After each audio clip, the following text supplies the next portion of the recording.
Hello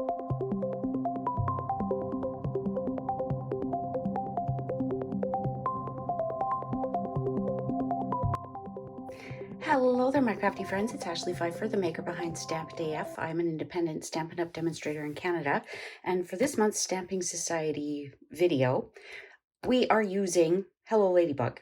Actually, one person is using a different punch bundle, but Hello Ladybug. I recently had my Craft and Connect class featuring 8 cards using the Hello Ladybug bundle. It was so much fun to design. If you're not sure what Craft and Connect is, I will have the link to the Facebook group below. It is a monthly thing, and you have a poll that you get to vote on which bundle I use. And I am recreating my favorite card from this class. I don't know what it is about this. I think it's just that it's a rainbow and it's so fun and grungy, and I love it. So for those of you that are on my team who get the Craft and Connect tutorial for free, and for those of you that purchased it, this is kind of going to be a duplicate, but I'm changing it up just a little bit, just so you don't feel gypped. So just a little side note before I start the video. Typically with the Stamping Society, what's happened in the past is our team members, for the 6 designers on the Stamping Society, our team members get it for free. If customers purchase the set amount, they get it for free, and then you have the option to just flat out purchase it. We have changed it so that those that earn it or purchase it, they used to get the written tutorial and the video. But we found we were putting so much time and energy into the videos and just not getting the views that we wanted. So we changed it up. So now everyone gets to see the videos.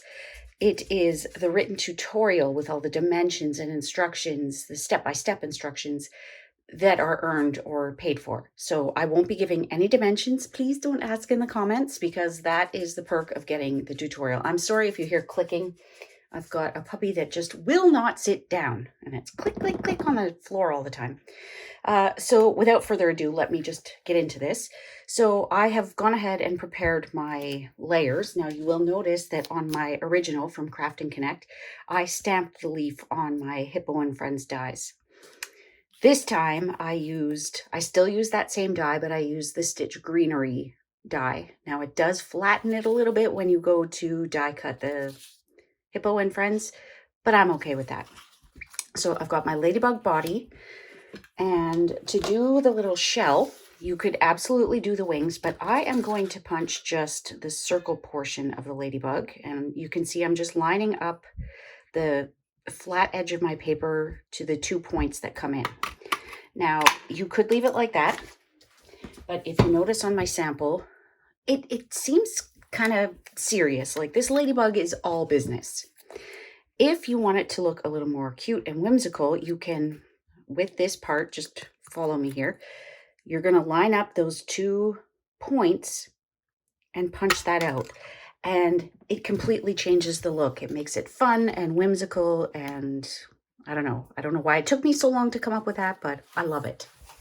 Now, if you get a little weirdness, just use a nail buffing block. Buff it away. Okay, and to keep the cuteness going, I've got some little die cut hearts. So to recreate this card, you're going to want a couple of things. And that will all be in the tutorial, but I'm just going to tell you, you're going to want a couple of small hearts. I've got the tickets from the sports events dies. We can go ahead and glue this on. We're going to put the hearts, but if you don't have hearts, you can just stamp the dots from the stamp set onto your Ladybug. I love the little hearts. I think it makes it so cute. And it brings that whimsy in that we're trying to accomplish with the little round neckline instead of the straight. Okay, I've thought about putting little vellum wings on there, but it seems like too much and it takes away from the hearts. So while I have this here and my glue is out, I'm just going to put 3 little dabs. Put that standing up because it's a brand new bottle and I don't want it going everywhere. So when you die cut, you're going to have a right side and a wrong side. You may not be particular about that, but I am. So the other thing that adds a little bit of whimsy here, I've put my hearts on so that the bottom one is straight, like in line with the rest of the Ladybug. The other 2 are at an angle. And that also helps to bring that whimsy, because this one you can see it's like 2 straight rows. Got a little bit of... Okay, so that is our ladybug and the thing. Now, what really brings some whimsy is the coloring. So you can see I've got an array of Stampin' Blends. I am going to show you the first one, and then I'm going to speed through the rest. But I want to mention, before I forget and before I speed through, I have created Stampin' Blends labels. And I know there are a bunch of labels out there, but mine are self-adhesive. I did not want to be messing around with a circle punch and glue dots. So if you are interested in purchasing these, there is a Cricut print then cut version. You can see my L and my D. Cricut print then cut version. There's a Brother scan and cut version, and then there's the physical labels, which I am going to print and cut and mail to you. Each one is $5 Canadian. Doesn't matter which one. I put a lot of work into the digital files. So let me show you what I did to create this little bit of whimsy. I am going to start with my dark and just do like a little C. I'm choosing a couple of areas because, I mean, I've got 6 colors. So I don't want to have every dot colored in. If you notice on this one, it's scattered. Okay, so if I want it to blend, I'm going to go in right away. I actually don't. I want it to stand out a little bit. So I'm going to move on to my next color and keep going. And I will come back and just fill in the rest of that circle with my light color. Now you don't want to go crazy filling in too many. And remember, we're going to be covering this spot in the middle. So don't go overboard there. And while I have these out, because I didn't think to do this when I was demonstrating the class, I'm going to color my strip of tickets. So I want a little bit of depth around there. So I'm just going to quickly outline the outside. And again, I don't want this to blend too much, so I'm going to let it sit. This doesn't have to be perfect. If you're worried about it going too far, use your bullet tip. And we're just going to go in our rainbow order. You're not going to see the middle ones, but I'm going to do them anyways.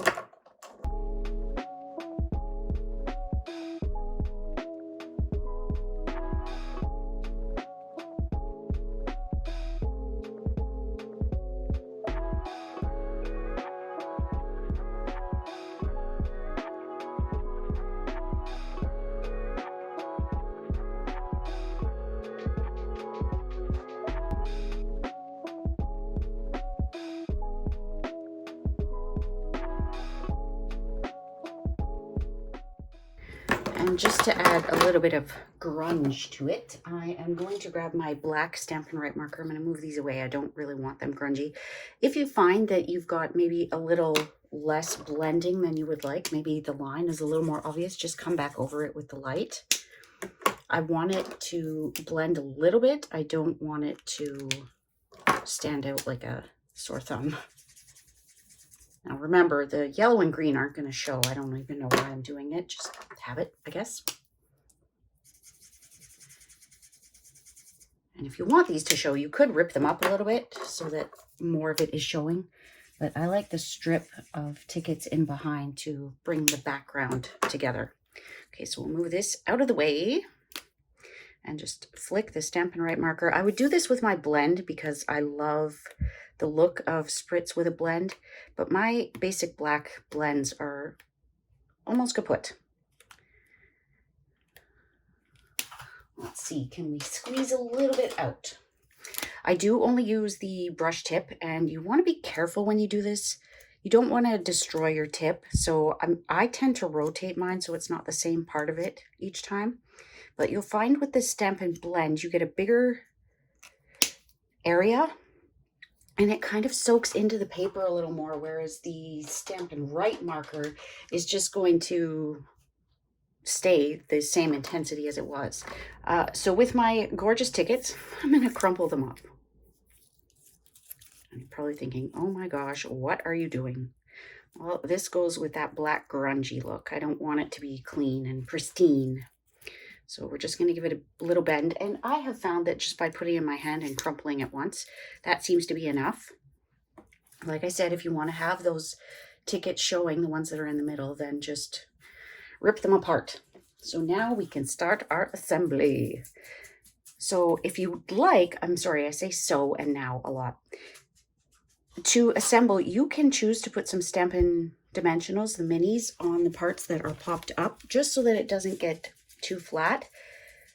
I think I'm just going to forego that part this time and just put some glue on flat pieces that I know are going to make contact with the card base. Not that part's raised up.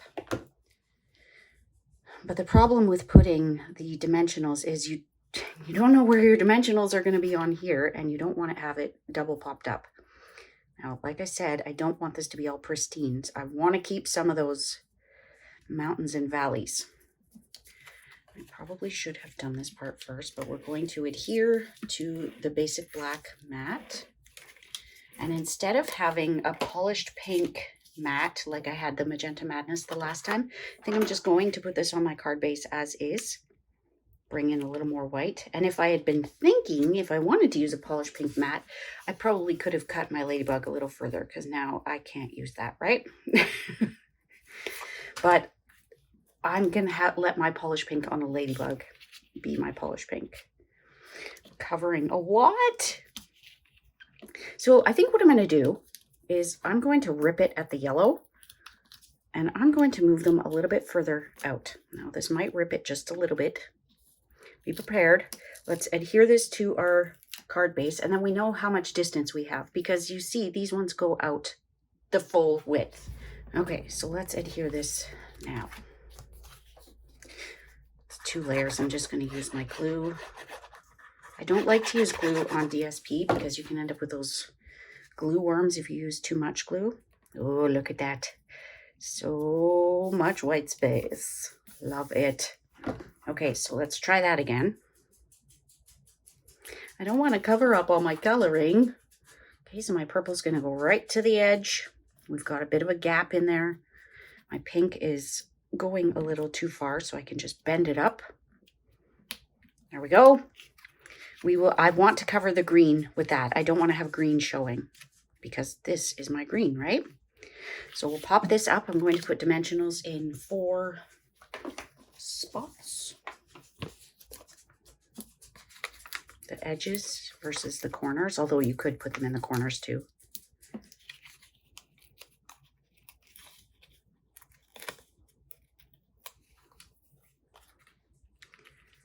You could have it where it goes like that. You might see a little bit more of them that way. But I think I'm going to keep mine like this. I've lost all my yellow. You can see the difference. I went purple, Coastal Cabana, Granny Apple Green, and then I went to pink, orange, and yellow. It is what it is. I probably could have used a little bit more yellow over here, but it's too late now. So you can learn from my mistakes. I'd like to say I make mistakes intentionally to show you what not to do, but I'm not that intentional. I basically show you what not to do just by doing what I do. Okay, so I've got one little black mini dimensional on there. You're never going to see it, so it doesn't really matter. But you can see I've got a dimensional on the head and glue for the body. I don't want to have this doubly popped up. If you want to add a little bit, you could put some Wink of Stella on the hearts and the head. I'm not going to. Now, we're going to create a bow, and I want to show you a fun technique. With this one, I used the crinkled seam binding ribbon, and I just colored it with some blends. I'm going to show you a different option. So I've used the hearts from the Sweet Conversations bundle, and I am now going to use some heart stamps. Now, if you don't have this set, you can just use these little guys from this stamp set or that, but I want to show you how you can customize your ribbon. I mean, it's not earth-shattering, but I hadn't stamped on my ribbon before, and I want to show you. This one is just coloring with blends, so if you want to do that, just grab some coordinating colors and go to town. This card was my hubby's Valentine's Day card, and this was the first time I stamped on the ribbon, and look how beautiful it is. So we've got the outline and the filler, and it kind of bleeds a little bit, and I love that. So I am going to use, what color shall we use? I've lost all my yellow, but I don't want yellow and pink. So let's just keep it to the polished pink. And we will use polished pink for the filler, and we'll use Melon Mambo for the outline.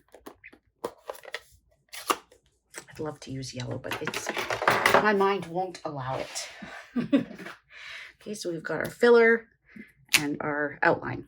So let's move that one. And these hearts are a little too large to be able to see all of it. So some of them you're going to see the bottom, some you're going to see the top. I like to rotate it, not rotate it, but move it just a little bit so you see the tops on some, bottoms on others. I don't want to have a row of like just the middle of them going all the way across. And this is going to be subtle. People aren't going to be like, oh, look at those beautiful hearts. Because like I said, they're going to run a little bit basically. And you could just leave it at that. But I mean, we've already colored all of our little dots. So let's follow the same idea and fill in our hearts. Color them in, if you will. Okay, so we'll put the Melon Mambo away. You could probably stamp them all in the same thing, the same color, and just maybe stamp off. And I'm going to go for an offset look. So you can see these hearts are the outline. I want to have just a little bit of white. I want to make it look like, you know, when comics, we used to see comics in the paper like every day. You know, when they were, it's almost like they were misprinted. Like the color didn't fit the outline quite right. That's the look I'm going for here. And sometimes when I try to do it, it's like I end up filling it in perfectly. I'm like, dang it. If I were trying to fill it in perfectly, I wouldn't be able to. But because I'm trying to offset it, it goes just right, right? Okay, so there's our little bit of fun and whimsy. You can tell this card has a theme, right? And now I've got some of my black and white gingham ribbon. And I've got some of this gorgeous metallic mesh ribbon. Now, I'm sorry, my grid paper is a hot mess. Should be okay to get rid of that now. I am going to bring in my bow maker. And if you are in the market for one of these, I have a team member whose husband is creating them. They are $12 Canadian. They ship from Edmonton. It's $12 Canadian plus shipping. Now, it's not going to be able to go as letter mail. So the shipping might unfortunately be as much as the thing is. And the only caveat is it won't have these 3 different colors of wood like mine does. I got lucky. But it will still have this routed look. But you may get like the pine color, you may get this color, you may get this color, you may get that color, but it won't be all of them in one. Okay, so I'm going to take my ribbon. I'm actually going to cut my gingham ribbon down the middle. This is like my attempt at a Tammy bow. You all know Tammy Wilson from the Artisan Design team the last 2 years. She makes the most stunning bows. And I can't do it exactly, but this is the best I can do on my own. Now, if you feel confident, you can just kind of rip that all the way down. My luck, I'm going to end up with all of the ribbon on one side and none of it on the other. So I'm just going to keep cutting away here. These are also not ribbon scissors, so that makes a difference.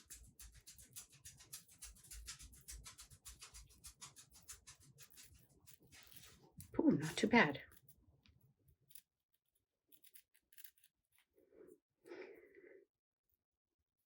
You can choose whether you use one of these halves or both. I did use both on my sample card, but I also didn't have this mesh. Okay, so you're going to grab all 3 together, and we're going to do, I want one more.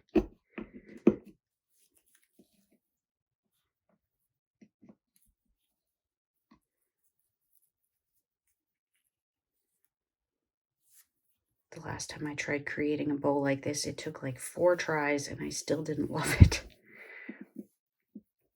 Okay, so you wrap it around, over, under. It is essential that they cross over each other. Otherwise, when you go to take it off, it's all just going to fall apart. It's also essential that you keep your tails together, because when you go to tie it and you don't have one of those, like right now I don't have the mesh one because it's too short.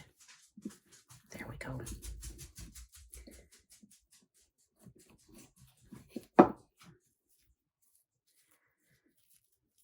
Not my most beautiful bow, but it is better than the last time I did this.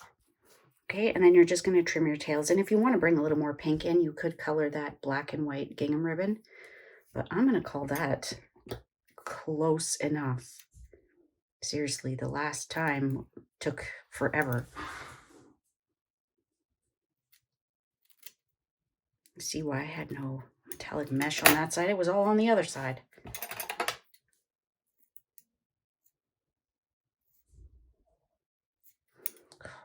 Jeez. Do you have that problem where you trim a tail and then it goes wrong and then you just keep trimming and trimming and trimming until it's too short and you have to start all over again? Almost threw out my actual bow. Now, if you don't want to do this fancy, messy bow, you can just do a regular old bow. Now, the only problem with not having my leaf there is I don't have a natural place to put it because it was at the end of the stem. So I think I will tell you, I don't love this. I feel like there's a little bit too much black. I may come in and color some of the black with my polished pink so that there's a little more pink. But I think we're going to go right there. So I'm just going to put a glue dot on.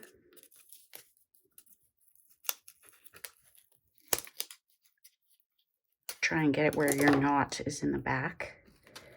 And then just pop it on. Now you could absolutely put a sentiment on here, but I feel like there's enough going on the front that having a sentiment would just be over the edge. And you could add a couple embellishments. But again, we've got so much going on, right? So on the inside of this one, it's blank. So on the inside of this one, it's going to be blank because I could use this for anything. Could be a birthday, could be hello, could be any number of things. So that is all. I hope that you enjoyed that. I would love to know in the comments below which one is your favorite. Do you love the original, the OG with the leaf? Or do you like the new stitched leaf? Let me know. And if you create this, I would love to see your version of it. You can share it in my Facebook group, Facebook page. You can tag me on Instagram at StampedAF. And that is all. I thank you so much for joining me, and we'll see you soon. Bye.